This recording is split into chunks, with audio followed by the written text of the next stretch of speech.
Bonsoir à tous, bienvenue dans LFNA TV, l'émission référence des fans de football en Nouvelle-Aquitaine. Au programme ce soir, l'équipe de France de foot en marchant a décroché la médaille d'argent lors de la Coupe du Monde avec dans ses rangs 6 néo-aquitains. Deux d'entre eux sont nos invités ce soir, Joël Godin et Pascal Françoise. On jouait également ce week-end le deuxième tour de la Coupe de France. À cette occasion, nous avons suivi les premiers pas sur le banc du FCE Mérignac-Arlac d'un certain Nicolas Maurice-Belay, mais également le duel entre le FC Biscarrosse Olympique et les Labourdins du Staritz. On vous donnera tous les résultats du week-end avec un focus sur le derby régional en National 2 entre Angoulême-Charente et Bergerac-Périgord. Bref, on va se régaler. LFNA TV numéro 106, c'est parti. Et on débute avec notre interview du jour. L'équipe de France de foot en marchant a décroché la médaille d'argent lors de la Coupe du Monde qui avait lieu en Angleterre.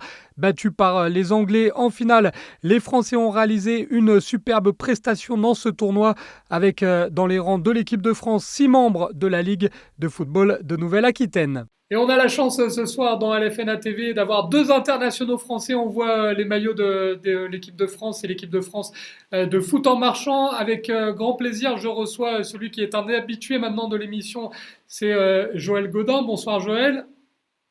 Bonsoir Benjamin. Et avec nous également un homme qui a dû être sur tous les fronts cette semaine parce que c'est un ancien Lensois, il a dû suivre le tirage au sort de la Ligue des Champions pour le RC Lens et puis c'est un ancien international espoir donc il a dû suivre l'intronisation de Thierry Henry. C'est tout simplement Pascal Françoise qui est avec nous. Bonsoir Pascal. Bonsoir Benjamin. L'actu était riche Pascal pour vous cette semaine. Je dirais qu'on a vécu une semaine fantastique. Bon, le tirage au sort de Lens rapidement Pascal, ça va ? Alors, je ne l'ai pas suivi parce que je n'avais pas Internet en Angleterre. Donc, j'ai pas fait la manipulation qu'il fallait. Donc, je ne sais même pas ce que Lens a comme adversaire. Alors de mémoire, il y a notamment le FC Séville pour Lens. Je vais regarder ça et puis on va en reparler évidemment. En tout cas, là, on est là pour parler d'une prestation énorme de la part de l'équipe de France de foot en marchand, puisqu'on va vous passer des images du foot en marchand pour ceux qui ne connaissent pas. Peut-être Joël ou Pascal, un petit rappel de ce qu'est le foot en marchand avant d'évoquer cette deuxième place à la Coupe du Monde. Certes, c'est une nouvelle discipline qui est nouvelle. Hein. Nous, on a très peu d'existence. On est sur notre première année, notamment. On a été retenu à la Toussaint à Mérignac sur un tournoi international. Ensuite, on est parti faire un stage de cohésion sur l'île d'Oléron, de façon à bonifier le groupe. Et puis, on était conviés sur un stage au Maroc. Et donc, on avait tout un plan d'action sur des rassemblements qui s'est suivi sur le centre technique régional à Saint-Sébastien-sur-Loire, où là, de nouveau, on était confronté, bien sûr, avec des sélections internationales. Et puis, de nouveau, on a été réunis à Clairefontaine, où l'ensemble des sélections, et ce qui a permis, bien sûr, d'avancer sur ce dossier qui est quand même assez important pour nous, de façon qu'on ait une convention sur les plus 60 pour aller faire la Coupe du Monde. Et puis, suite à ça, dernier déplacement avant la Coupe du Monde en Irlande, où là, on a rencontré 8 sélections internationales, ce qui était bien sûr un peu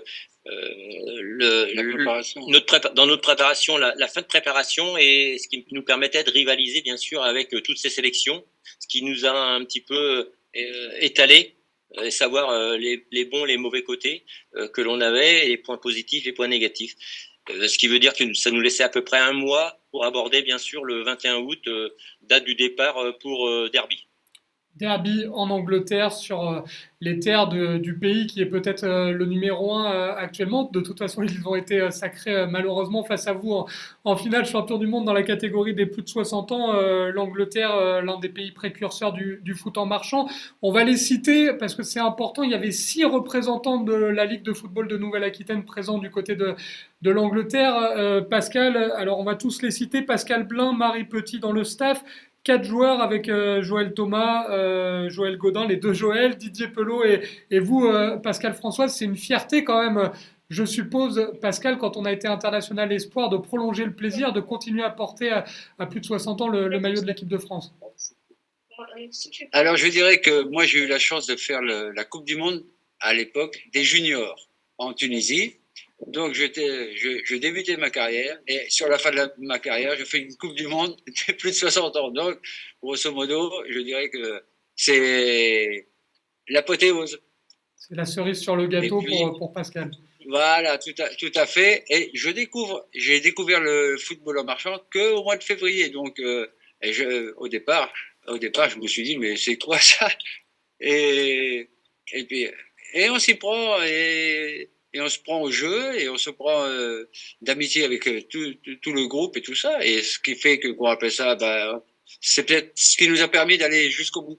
C'est cette amitié, cette osmose entre les joueurs et tout ça. Et chose que peut-être que dans le football professionnel, il y a plus grand chose à voir par rapport à notre époque à nous. Et c'est important ce que dit Pascal, Joël, parce que évidemment ça met la lumière sur un sport qui permet de conserver une activité physique à plus de 60 ans. Vous en êtes la preuve, même si vous aviez un passé aussi de sportif de haut niveau. Joël, ce qui est important de dire, à l'image de Pascal, même si Pascal, il y avait forcément un potentiel, c'est que en quelques mois, en découvrant le foot en marchant, quelques mois après, on peut se retrouver à jouer une Coupe du Monde, on peut se retrouver à visiter le Clairefontaine anglais là du côté de St George Park, si ma mémoire est bonne. Ça veut dire vivre des émotions, ça veut dire vivre dans un groupe avec d'autres personnes. C'est ça qui est génial aussi. Bien sûr, c'est des retrouvailles. Notamment, moi, j'ai eu la chance de retrouver Jacques Hamar, où j'évoluais avec lui à Segré, 40 ans après. Mais il n'empêche même les Angevins, parce que je suis quand même Angevin à l'origine. Mais en dehors de ça, comme le disait Pascal, l'osmose du groupe, si on vivait ça chaque année, qu'on soit avec les jeunes ou les seniors, c'est un rêve. Ce qui a été construit en si peu de temps, franchement, la réussite, elle est là.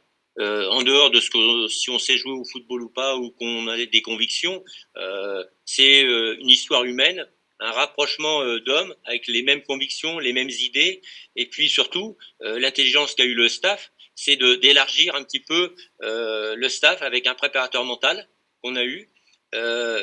Marie qui est kiné, qui nous a rejoint à Mérignac, qui est indispensable parce qu'on a quand même des vieilles jambes aussi, hein, faut être attentif.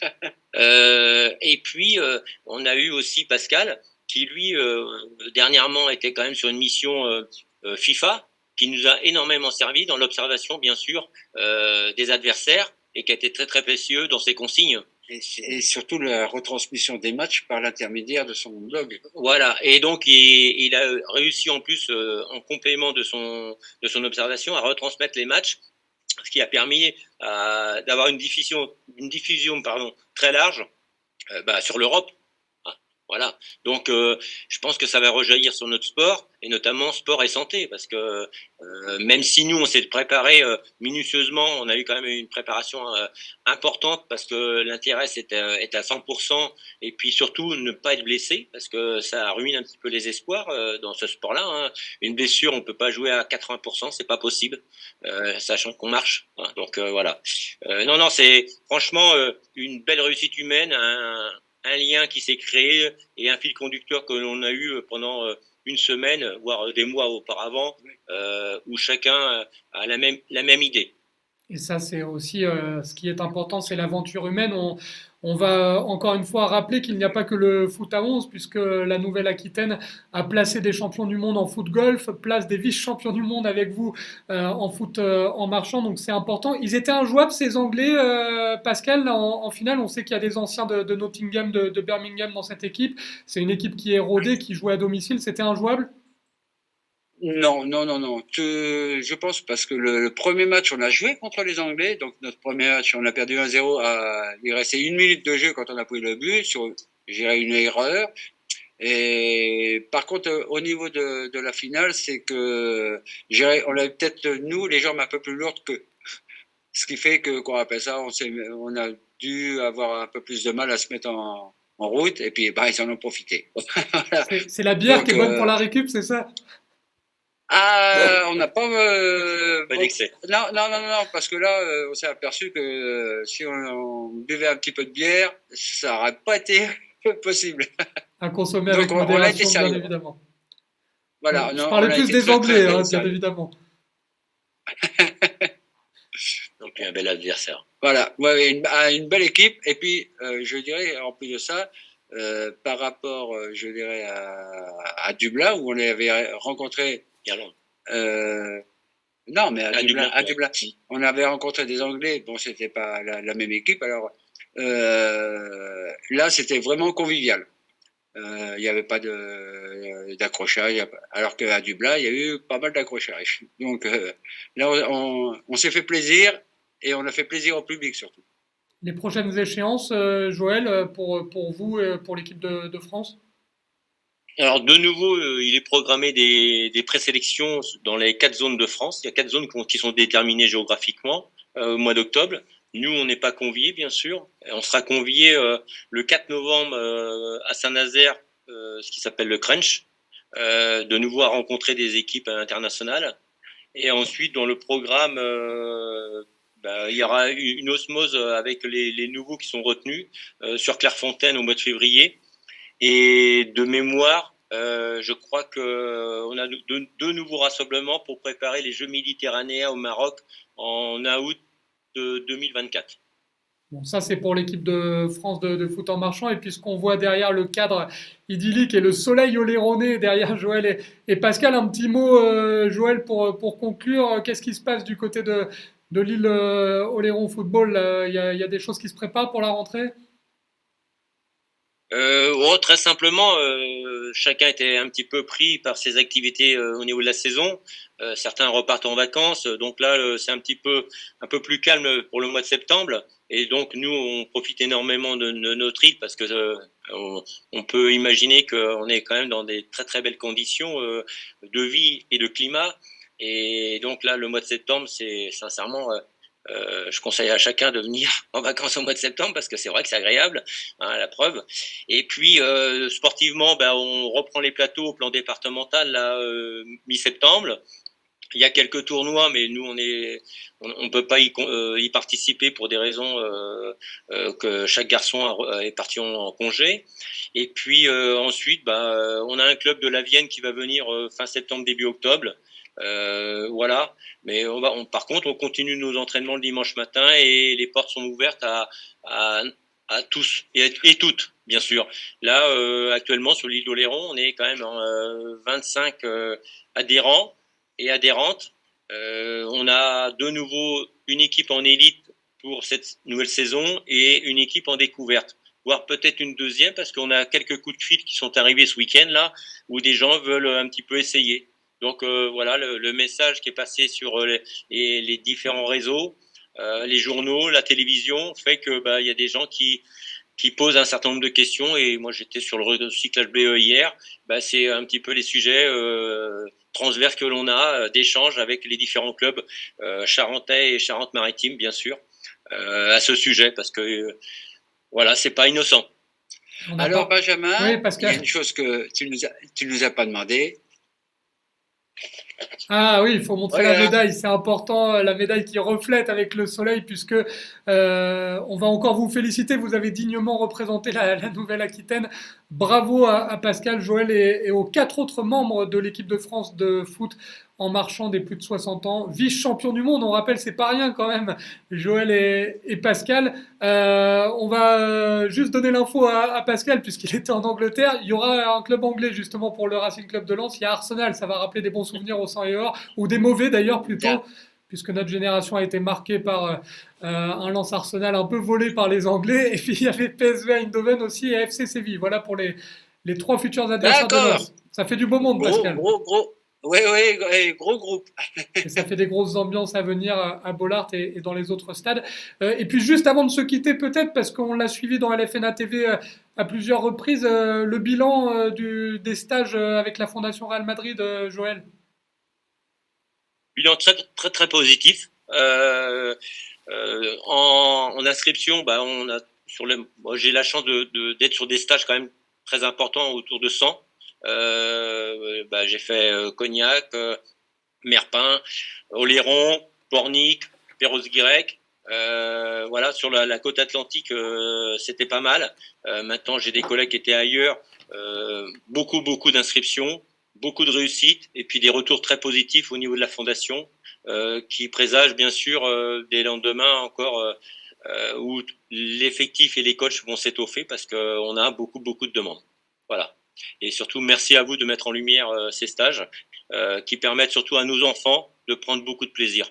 Voilà. C'est tout ça l'essentiel, c'est que l'image, le rêve, et puis c'est une belle aventure humaine aussi qu'on a avec les enfants pendant une semaine. Et bravo à vous pour l'organisation et encore bravo surtout pour la médaille. On peut la remontrer parce qu'on va citer les 6 personnes qui ont représenté la Ligue de football de Nouvelle-Aquitaine. Pascal Françoise, donc, qui actuellement montre la médaille aux côtés de Joël Godin. Il y avait un autre Joël, c'était Joël Thomas. Il y avait un autre Pascal, c'était Pascal Blin. 2 Pascal, 2 Joël. On n'oublie pas Marie Petit, la kiné. On n'oublie pas non plus Didier Pelot. Bravo aux 6 représentants de la Ligue de football de Nouvelle-Aquitaine qui nous ont ramené la médaille d'argent des championnats du monde de foot en marchant du côté de l'Angleterre. Bravo et merci à vous, Joël et Pascal, de nous avoir accordé du temps en duplex de l'île d'Oléron. Merci, messieurs. Merci. Merci Benjamin et à très bientôt. À bientôt. On jouait ce week-end le 2e tour de la Coupe de France avec un homme qui connaît bien cette compétition pour l'avoir gagnée en 2013 avec les Girondins de Bordeaux, un certain Nicolas Maurice Bellet. L'ancien international espoir français a été nommé cette saison entraîneur en chef de l'équipe du FCE Mérignac-Arlac qui évolue en Régional 1. Les écureuils étaient opposés ce week-end à l'ASC Pessac Alouette dans ce 2e tour de Coupe de France. Nicolas Maurice Bellet a-t-il réussi à passer ce 2e tour? Réponse avec un résumé signé Florian Sabatier.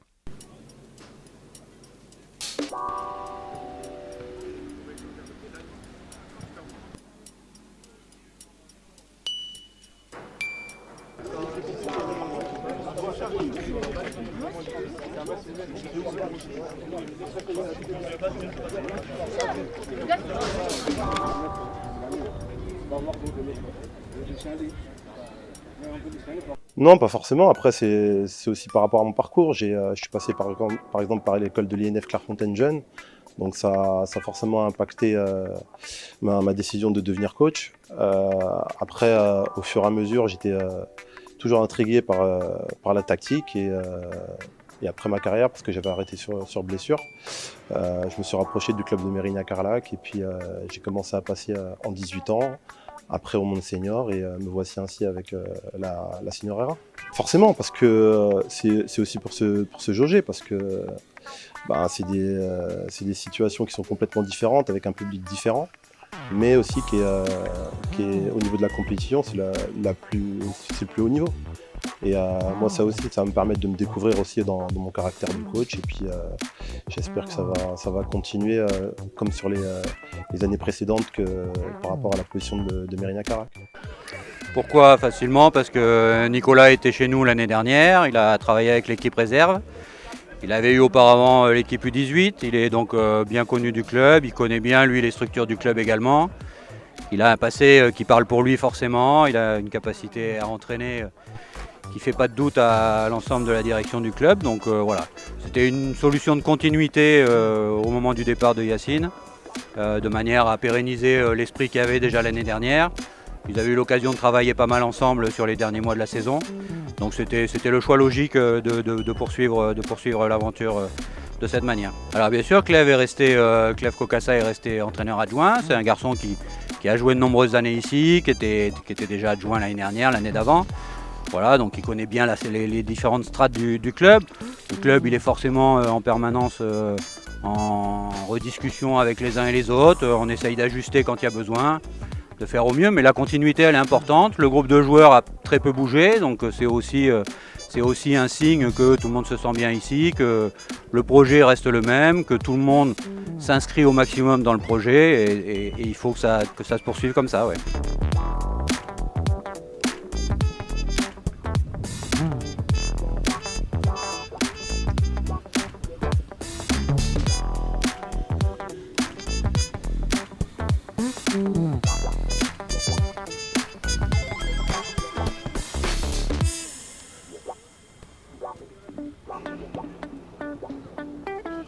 Oui, exactement, parce que Marco, voilà, on sait qu'il est aussi RTG au club et ça fait longtemps que je communique avec lui. Et ça aide parce que c'est un relais pour nous sur le terrain. Et puis franchement, c'est d'avoir un groupe comme ça, qualitatif, qui a montré de bonnes choses, surtout l'année dernière. En tant que coach, ça nous permet d'entraîner avec des joueurs de qualité aussi. Oui, je ne sais pas si c'est le rôle d'épaulé qu'on va dire. C'est un coach qui débute mais qui a des idées. L'effectif est resté globalement stable par rapport à l'année dernière. Il y a quelques recrues mais la majorité des joueurs sont restés. Donc on est dans une forme de continuité. Donc il y a une vie de groupe qui était déjà existante et qui perdure. Et lui, il arrive pour amener des nouveautés par rapport à ce qu'on faisait l'année dernière. Mais oui, j'essaie de l'aider sur certains points quand il me demande, parce qu'il débute aussi. Mais après, ça reste lui le coach et nous, on est là pour jouer. Au-delà du système, je pense qu'il y a des similitudes dans les idées de jeu, dans ce qu'on propose. Essayer de récupérer le ballon vite, essayer de repartir de derrière, d'avoir du jeu combiné. On est vraiment dans la continuité sur les idées de jeu. Après, il y a quelques différences par rapport aux sensibilités d'entraîneur. Mais on est dans les mêmes idées. Et comme l'année dernière, il était sur notre équipe réserve et qu'il a beaucoup travaillé avec Yacine, il a aussi été imprégné de ça. C'est des idées qui ont semblé lui plaire. Et du coup, c'est ce qu'il essaie de nous retransmettre aussi là. Et donc on est dans de la continuité avec quelques petits détails qui sont forcément différents parce que chaque coach est différent.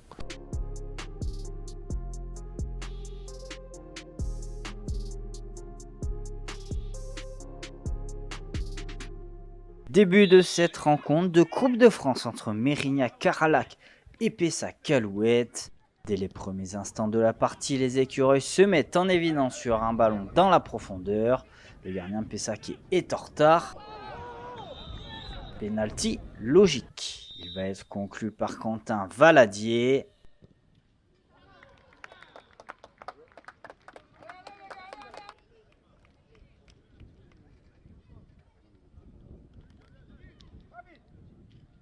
Les locaux vont intensifier leurs efforts sur corner, mais cette fois-ci la tête n'est pas cadrée. Toujours sur phase arrêtée, Valadier vient solliciter une nouvelle fois le gardien qui réalise une belle parade.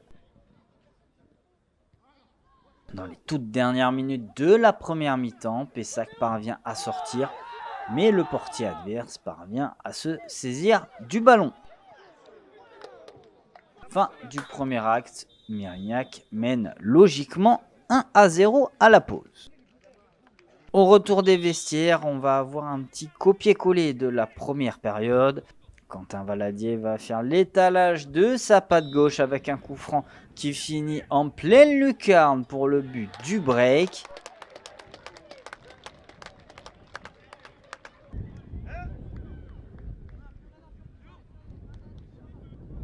Pessac-Calouette veut croire en son étoile et sur une vague offensive, Diego Arevalo est trouvé et arme une frappe qui ne laisse aucune chance au gardien de but pour la réduction de l'écart.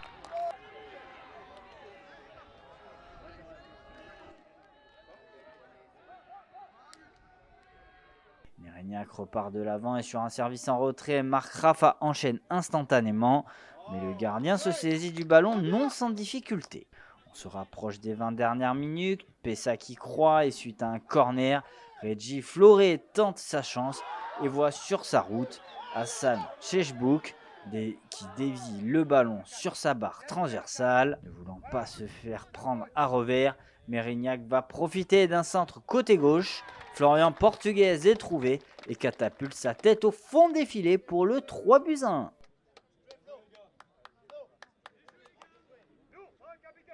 Fin de la rencontre, plus de peur que de mal pour les écureuils qui se qualifient pour la suite de la compétition. On avait envie de montrer qu'on était un bon groupe.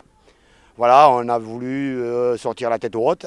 Voilà, on a essayé de jouer notre chance à fond, mais bon, après on s'est rendu compte que sur l'aspect physique, on a commencé un petit peu à pêcher. Et, voilà. Et puis des blessures de gardiens, de joueurs.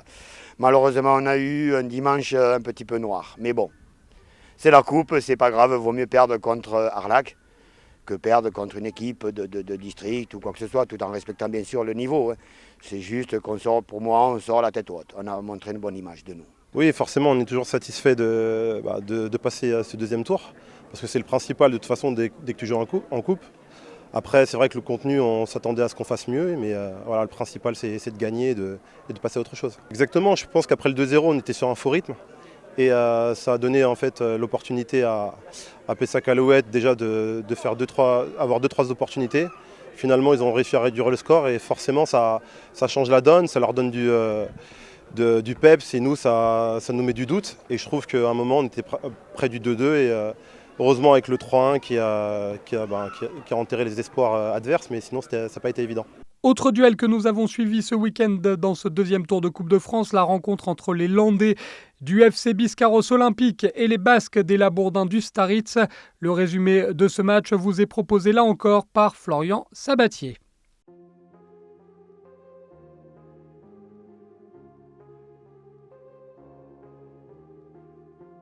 Oui, on va dire, on attaque toujours un match pour gagner. Bon, mais là, on est toujours en période de préparation, on va dire. C'est vrai qu'entre l'équipe de la semaine dernière et cette équipe, donc on a fait tourner un peu pour voir le maximum de monde avant la reprise du championnat le week-end prochain. Donc l'an dernier, c'est vrai qu'on finit encore second pour la deuxième année. Donc là, il y a eu un petit renouvellement d'effectifs, c'est-à-dire on part un peu plus dans l'incertitude, on va dire. Donc en faisant une petite réunion en début de saison avec les joueurs, on a dit qu'on se reverrait à Noël pour les fêtes, pour se souhaiter les vœux. Et là, je vous en dirai peut-être un peu plus. Oui, tout à fait. Donc ça tombe bien, on a la même poule. En plus, comme ça va nous... Parce que la semaine dernière, on s'est frotté une D1, on va dire. Donc là, c'est bien d'avoir une R3. Justement, comme je vous parlais tout à l'heure, dans le cadre on prend ces matchs-là encore pour de la préparation, même voilà, pour peaufiner, on va dire, notre préparation avant notre premier championnat. Parce que le championnat, on va dire, reste toujours notre champ de bataille.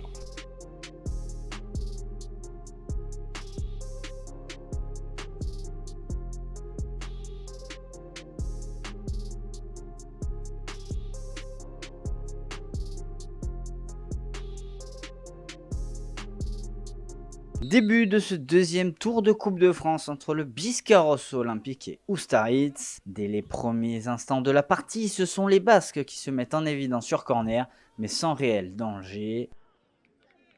Quelques instants plus tard, les locaux vont réagir grâce à un allongement du jeu pour trouver Florian Reynal, qui va parvenir à solliciter le portier adverse. Par la suite, sur coup franc, Simon Poublan trouve le cadre sur coup franc. Florian Reynal va rendre l'appareil, mais cette fois-ci en le concrétisant sur une tentative lointaine pour l'ouverture du score pour le Biscarrosse Olympique. Ustaritz va vouloir réagir sur une action de la gauche vers la droite, mais la reprise de volée passe au-dessus des cages adverses. Fin de ce premier acte, et Biscarrosse mène à la pause contre le cours du jeu. Au retour des vestiaires, les deux équipes vont tout donner sous une pluie très haletante. Sur un corner de la gauche vers la droite, Ustaritz bute sur le gardien de but landais qui ferme parfaitement son poteau.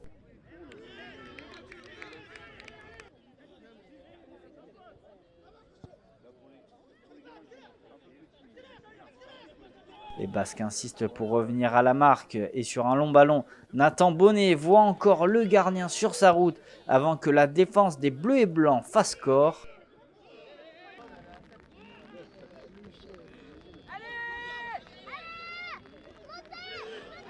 Mais au fur et à mesure du temps et sur une belle contre-attaque, Biscarrosse part pied au plancher.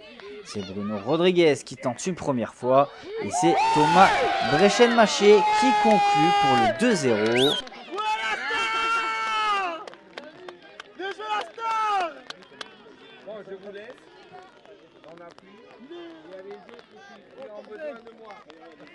Dans un temps additionnel pour le moins interminable, Florian Reynal parvient à décaler le jeu côté droit, se place dans la surface et parvient à inscrire un doublé d'une tête limpide pour le 3-0.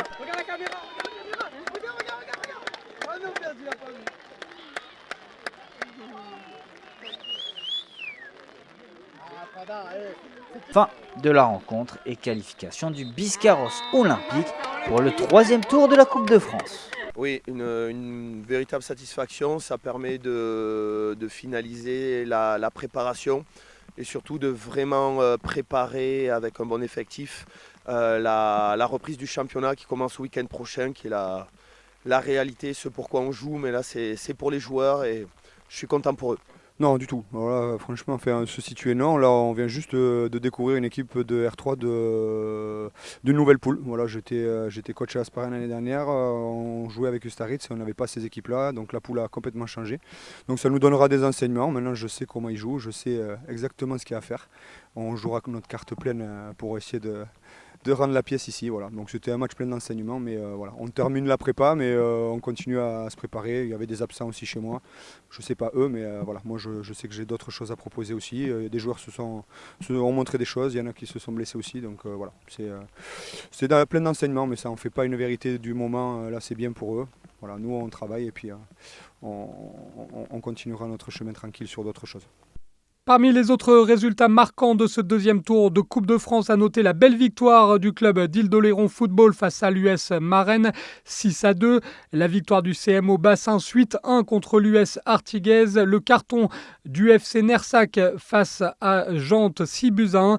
Et puis un club qui réussit toujours en Coupe de France ces derniers temps, Boë-Bonencontre, l'Entente Boë-Bonencontre qui s'est imposé 13-0 sur le terrain de l'AS Castillonne. Du côté de la Coupe de France et des scores fleuves, à noter le succès 10-0 du S Mérignac sur le terrain de Saint-Germain-Esteuil, le succès également 10-0 de l'ES Boulazac du côté de Messac, victoire 12-0 pour l'Avenir Gouzon sur le terrain de l'ES Soursac et puis 8-1 pour l'AS Saint-Pantaléon sur le terrain du FC Conac. Bravo aux équipes qualifiées pour le troisième tour, un troisième tour que l'on suivra évidemment dans cette émission d'LFNA TV. On passe aux résultats du week-end avec tout d'abord la 5e journée de Ligue 2 BKT et une énorme désillusion pour les Girondins de Bordeaux au Matmut Atlantique. Défaite 4-2 à la maison face à l'AG Auxerre pour les hommes de David Guillon. Bordeaux qui glisse à la 12e place du classement et qui se déplacera le 16 septembre prochain du côté de Valenciennes. De son côté, Pau a concédé le nul face à Rodez au Noustecamp, 2 buts partout malgré un doublé de l'ancien monégasque Moussa Silla. Les Béarnais 9e du classement et qui joueront à Auxerre lors de la prochaine journée de Ligue 2. En national, on jouait ce week-end la 4e journée et Niort a ramené un bon point de son déplacement sur le terrain de l'AS Nancy-Lorraine. Score final 2 buts partout. Au classement, Niort est désormais 11e et recevra Cholet vendredi. Ce sera à 19h30 pour le compte de la 5e journée de national. À l'étage inférieur en National 2, on jouait la 2e journée de championnat dans la poule B qui intéresse les clubs de Nouvelle-Aquitaine. Il y avait vendredi soir un derby régional au stade Lebon entre Angoulême-Charente et Bergerac-Périgord. Une rencontre spectaculaire qui vous est résumée par notre envoyé spécial en Charente, Florian Sabatier.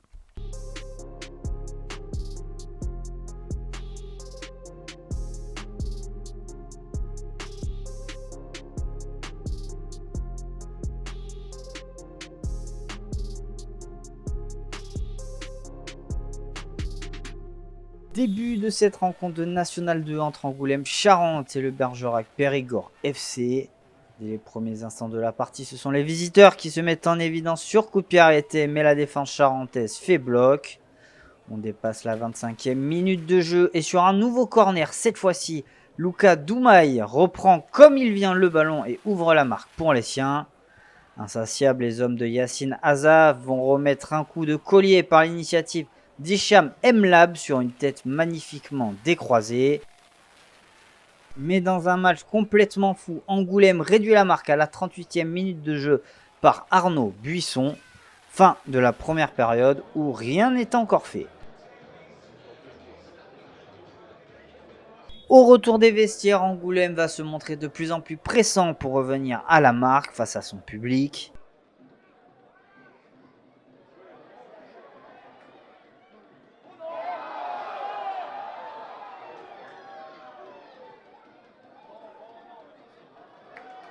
Avec son numéro 10, Hicham Mlab met en danger l'arrière-garde charentaise, mais sa frappe n'est pas cadrée. Angoulême insiste, mais pour l'instant, Pierre Laborde réalise un très bon travail. La tentative acrobatique ne trouve pas le cadre. Les Bleus et Blancs insistent avec Fabien Carle qui ne trouve pas le cadre. À force d'insister et de persévérer, les Charentais vont être récompensés par l'initiative de Forny Santiago qui ouvre son compteur avec son nouveau club.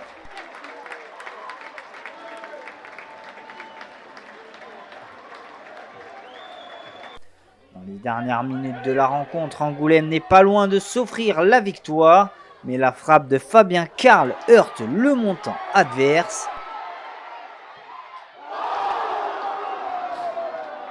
Fin de cette rencontre où les deux équipes se quittent dos à dos sur un score de 2 buts partout. Ouais, en effet, comme souvent quand on fait match nul, c'est toujours l'équipe qui revient à la marque, qui est contente, et celle qui s'est fait égaliser, qui est un peu moins contente, même si ça donne le même nombre de points. On a vu une belle réaction à partir de la 30-35e minute. L'équipe s'est comportée comme on attendait qu'elle se comporte en début de match. Donc on aurait même pu peut-être gagner le match sur la fin quoi, avec Carlito. Mais bon, il faut tirer 2 enseignements. C'est d'une, si on veut gagner des matchs à domicile, il faudra pas faire ce type de début parce que sinon on n'en gagnera pas beaucoup. Et 2, qu'on a eu une belle réaction puisqu'en étant mené 2-0, revenir à 2-2 contre une équipe comme Bergerac, c'est jamais simple. Donc voilà. Oui, c'est un point important qu'on a pris. Surtout quand tu es mené 2-0, tu arrives à revenir, c'est des points importants il faut garder dans la tête que jusqu'à la fin, on peut revenir et même gagner le match. Mais bon, il faut tenir ça qu'un point, c'est mieux que rien. Oui, c'est ça. Le scénario est encore plus favorable que la semaine dernière contre Blois. Et le match, la victoire nous échappe. Voilà. Donc c'est le même constat que la semaine dernière. On n'est pas assez efficace. Pas assez efficace dans les deux surfaces, dans tous les secteurs du jeu. On est capable du meilleur comme du pire. On fait une très belle première demi-heure. Voilà, on est dans le vrai, dans les duels, dans l'utilisation du ballon. Voilà. Puis après, on retombe dans nos travers. On n'est pas assez agressif sur les coups de pied arrêtés, ni dans le jeu. On perd trop de duels, on fait trop de fautes. Voilà, il faut qu'on apprenne vite pour prendre des points parce que ce groupe le mérite, travaille bien. Donc on va se réfugier derrière le travail et ça va tourner dans notre sens. Voilà. Voici tous les résultats de cette deuxième journée de National 2 avec, vous l'avez compris, le nul 2 buts partout entre Angoulême-Charente et Bergerac-Périgord. 1 but partout entre Trélissac et Paris 13 Atlético. Superbe victoire du promu, le FC Libourne, qui s'impose 2-0 sur la pelouse d'Avoine Olympique Chinon-Ciné avec pas mal de conséquences au classement. Après 2 journées, c'est Saint-Privé qui est en tête devant La Roche et le FC Libourne, le promu qui s'installe provisoirement sur le podium de ce championnat de National 2. À noter que Angoulême est 4e, Bergerac-Périgord 8e et Trélissac et 9e dans un championnat où la lanterne rouge se nomme pour l'instant Bourges. Le programme de la 3e journée de National 2 avec vendredi un nouveau derby régional pour Bergerac-Périgord qui cette fois affrontera le FC Trélissac. Angoulême-Charente sera en déplacement sur la pelouse des Herbiers vendredi à 19h et puis il y aura des matchs samedi avec notamment la rencontre du promu, le FC Libourne face à Blois Foot 41. En National 3, on jouait ce week-end la 2e journée dans la poule B. Voici les résultats des clubs de Nouvelle-Aquitaine avec tout simplement la défaite de l'Aviron Bayonnais à domicile dans un match un petit peu fou face à Argelès. Défaite 3-2 de l'Aviron, défaite également pour le Stade Bordelais 3-1 sur le terrain de l'US Castanet.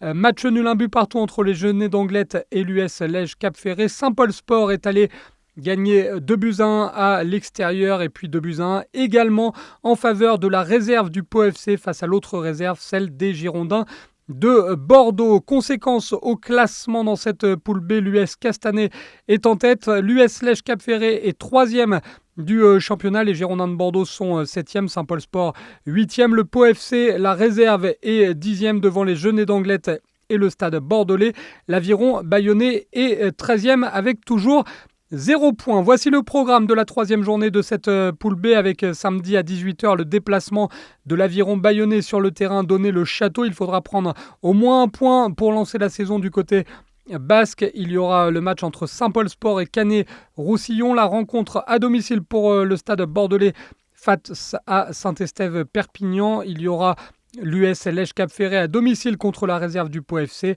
Argelès face aux Genêts d'Anglette et la réserve des Girondins jouera dimanche à 15h face au FC Blagnac. La poule C maintenant avec tout d'abord les résultats. La victoire de Chauvigny 2-0 face à la réserve de la Berrichonne de Châteauroux. Victoire 4-2 du SO Châtellerault face à Vineuil. La victoire 3-1 à domicile pour le Stade Poitvin contre Vierzon.